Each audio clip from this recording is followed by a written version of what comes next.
La segunda llegada. ¿Dónde volverá Cristo?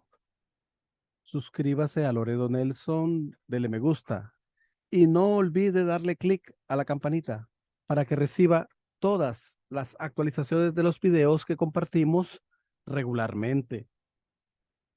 ¿Dónde volverá Cristo? El cristianismo es la ideología de la segunda venida. ¿Y qué hará Cristo cuando vuelva? Dios no podrá evadir la eterna rebelión a menos que el Señor corte de una vez por todas a Satanás y sus injustas demandas. A este mundo tiene que venir el Señor de la segunda venida y liberar a Dios. Es quien viene con el rol principal de cumplir con la responsabilidad de liberar a Dios por ver a sus hijos sufrir bajo el dominio de la mentira y el engaño del adúltero Satanás, erigido ante el deber moral de la justicia pública. Apocalipsis dice que otro ángel subía de donde nace el sol con el sello del Dios vivo y selló a los siervos escogidos de Dios en sus frentes, y el número de los marcados con el sello fue 144,000. Apocalipsis 7 del 2 al 4. Está escrito de nuevo que estaba de pie el Cordero, el Señor, y con él los 144,000 que habían sido sellados. Apocalipsis 14:1. Por los versículos bíblicos mencionados, podemos saber que Cristo nacerá en un país del oriente, es decir, de donde nace el sol. Entonces, podrá, pondrá un sello sobre la frente de los 144,000, los primeros escogidos de entre la gente de la tierra, con un nombre y el nombre de su padre. Apocalipsis 14:1. Por consiguiente, vemos que la nación que tomará posesión de la herencia de Dios y que producirá los frutos para la segunda llegada del Señor está en el oriente. Entonces, ¿cuál de entre las muchas naciones del oriente será la nación escogida? Ahora sabemos, como se ha aclarado previamente, que Cristo no vendrá de los descendientes lineales de Abraham, sino a la nación que tomará su herencia y rendirá sus frutos, y que la nación que producirá los frutos debe ser una de las naciones orientales. Desde la antigüedad, por naciones orientales, se ha referido a naciones como Corea, Japón y China. De las tres, Japón es la nación que ha adorado a Amaterasu Swami Kami, generación tras generación, y en el periodo de la segunda llegada era una nación totalitaria. Además, fue la nación que persiguió al cristianismo de Corea. China, siendo una nación comunista, está en el lado satánico juntamente con Japón. Por consiguiente, la nación del oriente donde vendrá Cristo solo puede ser Corea. Ahora, proveemos bajo varios puntos de vista basados en el principio que Corea debe ser la nación que reciba al Señor de la segunda llegada. La nación en la que volverá el Mesías debe cumplir las siguientes condiciones. Esta nación debe establecer el fundamento nacional para la restauración por indemnización. Para que Corea llegue a ser la nación que pueda recibir al Mesías, debe establecer el fundamento nacional de 40 días de separación de Satanás para la restauración cósmica de Canaán. ¿Por qué motivos el pueblo coreano ha de establecer este fundamento? Si el Señor debe venir en Corea, el pueblo coreano llegará a ser el tercer Israel, la nación escogida de Dios. Los descendientes directos de Abraham, que habían sido perseguidos en Egipto mientras servían a la voluntad de Dios en la era del Antiguo Testamento, ellos fueron el primer Israel. Mientras que los cristianos, quienes acusados de herejes por el primer Israel, se habían hecho cargo de la providencia de la restauración sirviendo a Jesús resucitado, fueron el segundo Israel. Si el Señor debe venir en Corea, el pueblo coreano que debe cumplir la tercera providencia de Dios sirviendo al Señor de la segunda llegada, se convertirá en nación escogida de Dios, se convertirá en el tercer Israel, el pueblo coreano como el tercer Israel. Además, ya sabemos por afirmaciones previas que el Señor será acusado de hereje incluso por los cristianos, el segundo Israel. Pues está profetizado en Lucas 17:25 que el Señor primero debe padecer mucho, incluso en su segunda llegada, de igual manera que ocurrió en los días de Noé.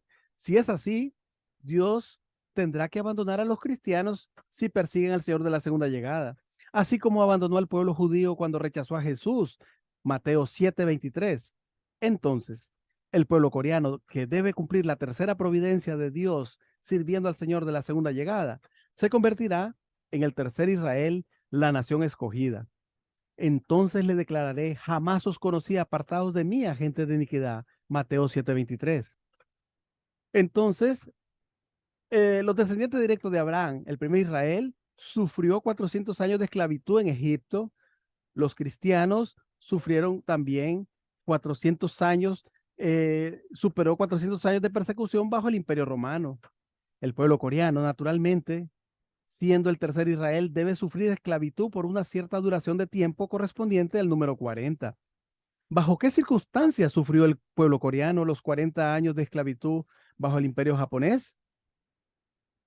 El control imperialista y agresivo de Japón sobre Corea empezó conforme al Tratado de Protección de EULSA. Era un tratado por el que se confiaban todos los derechos diplomáticos de Corea al cuidado del Ministerio de Asuntos Exteriores del Imperio japonés, y que fue concluido en 1905 entre Hiromi Ito de Japón y Wang Yong-lee de Corea, un ministro de educación pro-japonés de aquella época.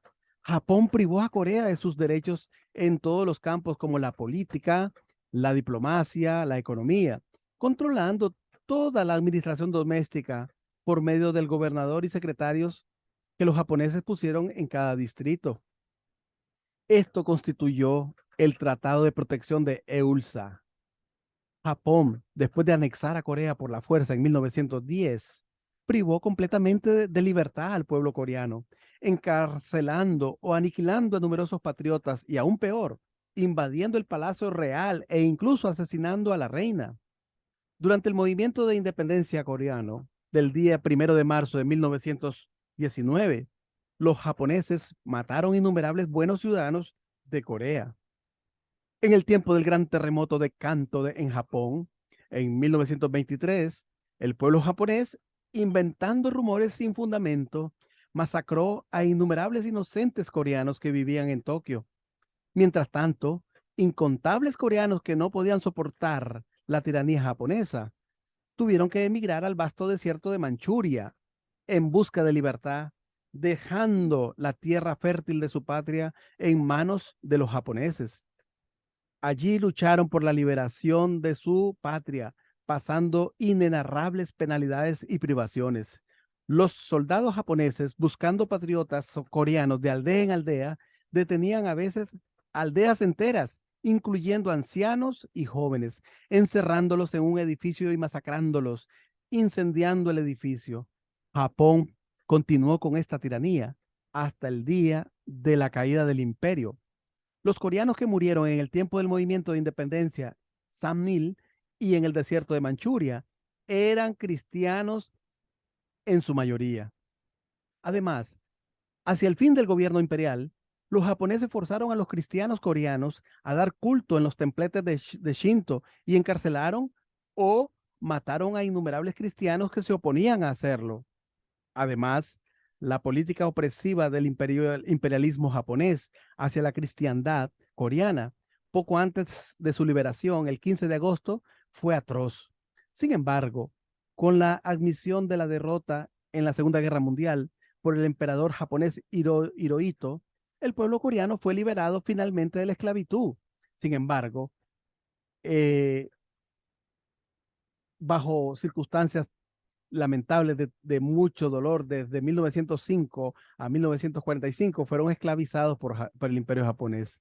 La nación coreana durante 40 años que siguieron al Tratado de Protección de Ulsa hasta su liberación sufrió persecuciones no menos severas que las que sufrieron el primer Israel en Egipto y el segundo Israel bajo el imperio romano, ya que el movimiento de independencia nació principalmente de entre los cristianos dentro del país y en el extranjero. Fueron en su mayoría los cristianos quienes sufrieron las persecuciones. Esta nación donde volverá el Mesías. Además de establecer el fundamento nacional para la separación por indemnización que acabamos de dilucidar, esta nación debe ser al mismo tiempo la línea de frente de Dios y de Satanás. Dios creó al hombre y lo bendijo con tres grandes bendiciones: que perfeccionase su individualidad, que se multiplicase y que dominase el mundo de la creación. Génesis 1:28.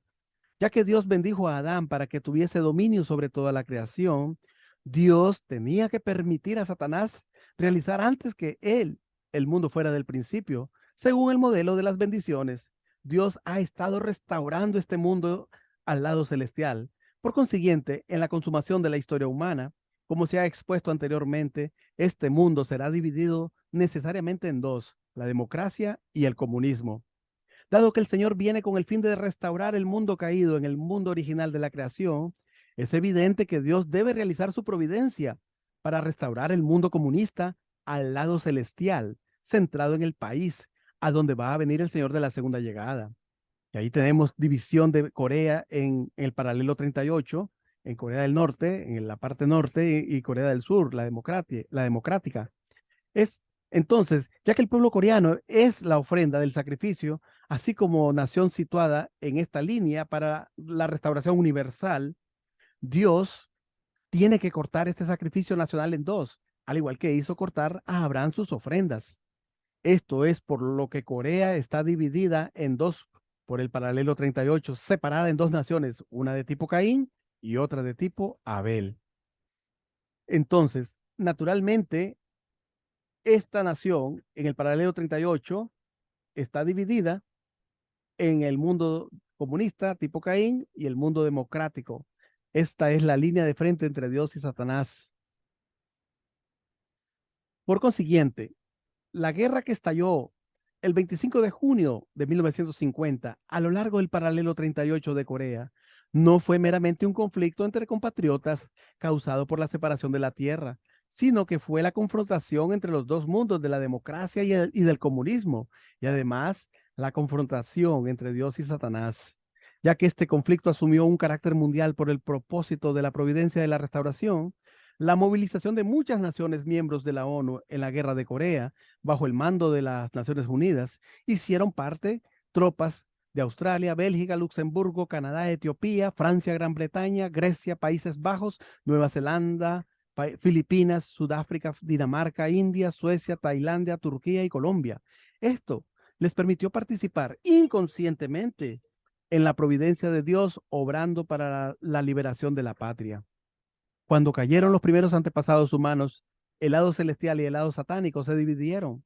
Por consiguiente, la vida y la muerte, el bien y el mal, el amor y el odio, la tristeza y la alegría también se dividieron en ese momento y han estado en pugna durante el largo periodo de la historia. Desde entonces, los pares en lucha se dividieron respectivamente en los dos mundos de la democracia y del comunismo. Estos volvieron a estar de nuevo en lucha a nivel mundial, centrados en Corea. Por ello, Corea se ha enfrentado con un gran caos, luchando entre sí religiones e ideologías, políticas y economías. Todo esto influye gradualmente en el mundo entero, debido a que estos tipos de fenómenos que surgen primeramente en el mundo espiritual deben desarrollarse sustancialmente centrados en Corea, que es el centro de la providencia de la restauración, para ampliarse cada vez más hasta llegar a ser mundiales. Sin embargo, debemos saber que la aparición de tal caos es la señal de la venida del mundo de un nuevo orden, tal como está escrito, Mateo 24:32. Y cuando ya sus ramas están tiernas y brotan las hojas, caéis en cuenta de que el verano está cerca. Entonces, cuando los fariseos le preguntaron a Jesús acerca del lugar de la segunda llegada, Jesús le respondió: donde esté el cuerpo, allí también se congregarán los buitres. Lucas 17:37. La vida eterna y la muerte eterna deben enfrentarse entre sí en Corea, que es la línea de frente de Dios y la línea de frente de Satanás. Por consiguiente, Satanás, simbolizado por los buitres, debe reunirse aquí en busca de la gente de muerte, mientras que el Señor viene también a esta tierra en busca de la gente de vida. Entonces, una vez más, La nación en la que volverá el Mesías debe establecer el fundamento nacional para la restauración por indemnización. Esta nación debe ser al mismo tiempo la línea de frente entre de Dios y Satanás. Esta nación debe ser el objeto del corazón de Dios, con el fin de llegar a ser el objeto del corazón de Dios. Esta nación debe derramar sangre, sudor y lágrimas. Estando bajo el dominio de Satanás, el hombre llegó a ponerse en oposición a Dios. Por consiguiente, Dios, con un corazón paternal, lleno de tristeza por la pérdida de sus hijos, que ha vagado en el mundo de pecado, para salvarlos de la corrupción. Entonces, con el fin de salvar a la humanidad que se había rebelado contra él, tuvo que ver cómo sus queridos hijos fueron sacrificados por Satanás, sufriendo finalmente el dolor de tener que entregar a su hijo Jesús a la cruz. Por lo tanto, desde la caída del hombre hasta el presente, Dios se ha afligido día tras día. De igual manera, cualquier individuo, hogar o nación que ha luchado contra el mundo satánico por la voluntad de Dios, no ha podido evitar el camino de sangre, sudor y lágrimas. Siendo nosotros los hijos que seguimos el camino de piedad filial y de lealtad, como objetos del corazón paternal que sufre tanto, ¿cómo podemos esperar estar cómodos y satisfechos? La nación que recibe al Mesías debe seguir el camino de sangre, sudor y lágrimas, porque su pueblo debe llegar a ser hijos de piedad filial, poniéndose como el objeto del afligido corazón de Dios. El primer Israel sufrió 400 años de esclavitud en Egipto. Ese fue el camino de tribulación que sufrió el primer Israel. El segundo Israel hizo lo mismo, 400 años de persecución bajo el imperio romano. El pueblo coreano, como el tercer Israel, también debe seguir necesariamente el mismo camino. Ahí vemos entonces que Corea, en el curso histórico de indescriptible miseria que ha sufrido el pueblo coreano, era el camino necesario que debían seguir como pueblo elegido de Dios. Por consiguiente, el camino de la aflicción ha llevado al pueblo coreano a una gran bienaventuranza. La nación coreana es un pueblo de linaje homogéneo que tiene una larga historia de más de 4.000 años. Entonces, la nación que ha de ser el objeto del corazón de Dios debe ser necesariamente un pueblo bueno a los ojos de Dios. Incluso durante la dinastía de Koguryo y Shilla, cuando el poder nacional estaba en su mejor estado, Corea solo repelió a las potencias extranjeras que la agredieron, pero ni una sola vez invadió a otros países. Viendo que la primera naturaleza de Satanás es su arrogancia agresiva, es evidente considerándolo simplemente bajo este aspecto que el pueblo coreano está en el lado celestial. La estrategia de Dios ha sido siempre la de lograr la victoria desde la posición de ser atacado. Por consiguiente, aunque han sido sacrificados innumerables profetas y hombres buenos en el curso de la historia, y aunque Dios dejó que su Hijo Jesús fuese crucificado, el resultado siempre ha sido una victoria para Dios. Tanto en la Primera Guerra Mundial como en la Segunda Guerra Mundial, el lado satánico fue siempre fue el primero en atacar, pero en ambas ocasiones el lado celestial logró la victoria. La Primera Guerra Mundial de 1914 hasta 1918 y la Segunda Guerra Mundial fue una guerra total de 1939 a 1945. De la misma forma, el pueblo coreano ha sido invadido por innumerables naciones en el curso de la historia. No obstante, esto solo fue para lograr la victoria final como la nación del lado celestial. El pueblo coreano está dotado por naturaleza con un don religioso. Su naturaleza religiosa siempre la ha impulsado a buscar, aparte de la realidad, lo que está más allá de ella.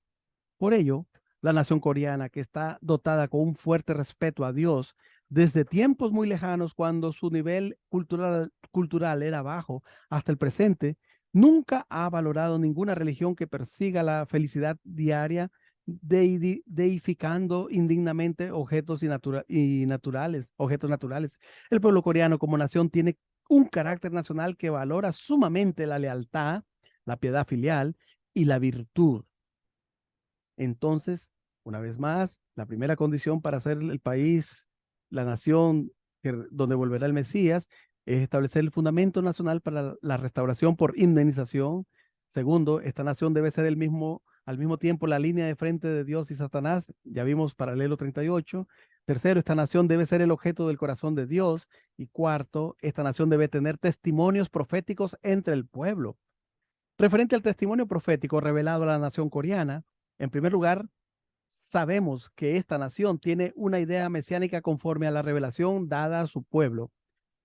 El primer Israel creía por los testimonios de sus profetas, Malaquías 3:20 al 23 y Isaías 60, del 1 al 22, que el Mesías vendría en el futuro como su rey y que salvaría al pueblo estableciendo el reino. El segundo Israel siguió el difícil camino de la fe en la esperanza de que el Mesías volviese. Del mismo modo, la nación coreana, como el tercer Israel, ha creído desde hace 500 años, en tiempos del reinado de la dinastía Ji, en la profecía de que el rey de justicia aparecería en esta tierra y que estableciendo el milenio recibiría tributos de todos los países del mundo. Esta fe ha alentado al pueblo a sufrir el amargo curso de la historia, esperando el tiempo de su venida. Esta era realmente la idea mesiánica que el pueblo coreano creía conforme al Chungangnok, un libro de profecía. Dado que incluye la profecía de que aparecería un nuevo rey en Corea, los gobernantes han declarado a esta ideología fuera de la ley. Además, los gobernantes durante el régimen japonés la suprimieron, quemando los libros con el fin de destruirla. Chungangnok, un libro de profecía que anuncia que el retorno de Cristo es en Corea, después de la introducción del cristianismo, esta idea fue considerada como una superstición. No obstante, esta expectación mesiánica que está profundamente arraigada en el alma coreana ha sido continuamente transmitida hasta el tiempo presente. Correctamente interpretado, el rey de justicia, Chun Do-ryum, la persona que viene con las palabras de justicia de Dios, a quien ha esperado por tanto tiempo el pueblo coreano, es el nombre al estilo coreano del Señor de la segunda llegada. Dios reveló por medio del Chungangnok, antes de la introducción del cristianismo en Corea, que el Mesías volvería a Corea en el futuro. Hoy día, muchos eruditos han descubierto que la mayoría de las profecías escritas en este libro coinciden con las de la Biblia. Además, es una realidad que los creyentes de cada religión dentro de esta nación están recibiendo revelaciones de que el fundador de su religión volverá a Corea. Del mismo punto, desde el punto de vista de la historia del desarrollo de las esferas culturales, todas las religiones tienden a unirse en una religión, es decir, el cristianismo. Además, es una realidad que los creyentes de cada religión dentro de esta nación están recibiendo revelaciones de que el fundador de su religión volverá a Corea. El cristianismo en los últimos días es la religión final que puede cumplir el propósito de las otras innumerables religiones que han surgido hasta ahora. Por consiguiente, Cristo, que viene de nuevo como el centro del cristianismo, debe cumplir totalmente el propósito de todas las religiones que sus respectivos fundadores proyectaron realizar durante sus vidas en la tierra. Por lo tanto, el Señor de la segunda llegada, desde el punto de vista de su misión, representa la segunda venida del fundador de cada religión. Naturalmente, los fundadores de muchas religiones cuyos seguidores piensan que volverán a Corea a cumplir su expectativa, de acuerdo a lo que recibieron por revelación, no volverán como individuos diferentes, sino que volverán a través de un gran personaje, el Señor de la segunda llegada.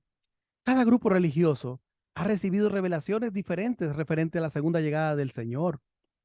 El budismo dice que Miruk Bul, Buda, va a venir, mientras que el confucianismo dice que vendrá Jin In, el hombre verdadero. El chundoísmo dice que vendrá Choi Suum, su fundador. El grupo Chungang no dice que vendrá Chundo Ryung, hombre con palabras verdaderas. Y podemos señalar el hecho de que están apareciendo como bambú después de la lluvia muchas señales espirituales que se refieren a la venida del Señor a Corea. La palabra de la promesa de que Dios derramará su espíritu sobre toda carne, Hechos 2:17, se está realizando entre el pueblo coreano de hoy. Por consiguiente, un sinnúmero de hombres religiosos están recibiendo revelaciones muy claras sobre la segunda llegada del Señor a Corea, de muchos modos diferentes, tomando contacto con muchos hombres espirituales de diversos niveles, desde el ámbito de los espíritus seculares hasta el reino de los espíritus del nivel del paraíso. Sin embargo, los líderes del mundo cristiano actual Debido a su ignorancia espiritual, no han reaccionado todavía y han rehusado prestar atención a tales cosas. Esto es similar a lo que sucedió en los días de Jesús, cuando los jefes de los sacerdotes y rabinos, que deberían haber sido los primeros en saber de la venida del Mesías, ignoraban enteramente el hecho debido a su ignorancia espiritual, mientras que por otro lado, los astrólogos y los pastores tenían conocimiento del mensaje por revelación. Jesús dijo, yo te bendigo, Padre, Señor del cielo y de la tierra, porque has ocultado estas cosas a sabios y prudentes y se las has revelado a pequeños. Mateo 11:25. Por eso es que Jesús se lamentaba de la ignorancia espiritual de los líderes del judaísmo y al mismo tiempo agradecía a Dios por derramar gracia revelando cosas celestiales a los creyentes de aquel tiempo, que eran inocentes como niños, aunque no instruidos. Y como última condición para ser la nación en la que volverá el Mesías, todos los aspectos de la cultura y de la civilización deben dar fruto en esta nación. Los problemas fundamentales del hombre podrán resolverse totalmente y realizarse entonces el mundo ideal de la creación de Dios únicamente por la unificación de la religión y la ciencia, o de la civilización espiritual y material, que se han desarrollado para superar los dos aspectos de la ignorancia del hombre. El mundo que el Señor debe realizar en la segunda llegada debe ser un mundo en el que la ciencia se haya desarrollado hasta un elevado grado, de modo que todas las culturas que se han desarrollado en el curso vertical de la historia, en la providencia de la restauración, puedan ser restauradas a la vez, horizontalmente, en la sociedad centrada en el Señor de la segunda llegada, realizando así la sociedad cultural del más alto grado. Por consiguiente, toda la religión y la ciencia, y por ello los dos aspectos de la cultura, la espiritual y la material, deben ser absorbidos y armonizados bajo una sola verdad, centrados en Corea, produciendo frutos que pertenezcan al mundo ideal del deseo de Dios. En primer lugar, todos los aspectos de la civilización avanzada en el continente deben dar fruto también en Corea, espiritual y materialmente, que se ha desarrollado para superar los dos aspectos de la ignorancia. Entonces, la cultura continental de la era antigua nacida en Egipto se trasladó para formar la cultura peninsular de Grecia, Roma e Iberia. Esta cultura peninsular se desplazó de nuevo para formar la cultura insular de Inglaterra. Ahora, este ciclo de peregrinación de la cultura debe ser completado y finalizado con la cultura peninsular en la tierra de Corea, a donde Cristo ha de volver. En segundo lugar, el aspecto de la civilización que se refiere a ríos y mares debe dar fruto en la cultura oceánica del Pacífico, donde está ubicada Corea. La cultura fluvial que se desarrolló en primer lugar en los ríos Nilo, Tigris y Éufrates se trasladó hasta formar la cultura mediterránea centrada en Grecia, Roma, España y Portugal. Después, esta cultura mediterránea se trasladó de nuevo para formar la cultura atlántica centrada en Inglaterra y América. Esta cultura dará frutos finalmente como la cultura del Pacífico, donde América, Japón y Corea tienen igualmente situadas sus líneas costeras. En tercer lugar, el aspecto de la civilización que se refiere al clima también debe dar fruto en Corea. Desde el punto de vista del clima, la acción y multiplicación de todos los seres vivos comienza en primavera, florece en verano, da fruto en otoño y después de la cosecha son almacenados durante el invierno. El ciclo de primavera, verano, otoño e invierno no se repite solamente cada año. Examinando la unidad del día, encontramos que la mañana se corresponde a la primavera, mediodía, verano, tarde, otoño y la noche corresponde a invierno. Por otra parte, la infancia, juventud, madurez y vejez de la vida de un hombre también sigue este modelo y toda la historia humana también se ha desarrollado así. Esto es porque Dios creó al mundo bajo el principio del cambio climático. Dios creó a Adán y Eva en la primavera. Por consiguiente, la civilización de la humanidad tenía que comenzar como la civilización de la zona templada del Edén, ser trasladada a la civilización de la zona tropical como verano y después de trasladarse a la civilización de la zona fría del otoño, tenía que llegar finalmente a la civilización de la zona helada del invierno. Pero debido a la caída, el hombre cayó en el estado de un salvaje, no siendo capaz de producir la civilización de la zona templada, vivió una vida primitiva en la zona tropical. De este modo se produjo la civilización de la zona tropical en el antiguo continente de Egipto. Esta trasladada del continente a la civilización peninsular, Grecia, Roma e Iberia, y a la insular Inglaterra, produjo la civilización de la zona fría. Transferida de nuevo al continente, Rusia produjo la civilización de la zona helada. Ahora es el tiempo cuando debe producirse la civilización de la zona templada del nuevo Edén en la cultura peninsular. Esto debe ser necesariamente realizado en Corea, donde todos los aspectos de la civilización deben dar fruto. El Señor llegó. En el próximo video estudiaremos los días de Jesús y nuestros días desde el punto de vista de la identidad de tiempo. Muchas gracias por su atención y como siempre decimos, este tema es muy importante. Comparta que este tiempo es este tema en este tiempo tan precioso en el que vivimos es muy importante. Comparta.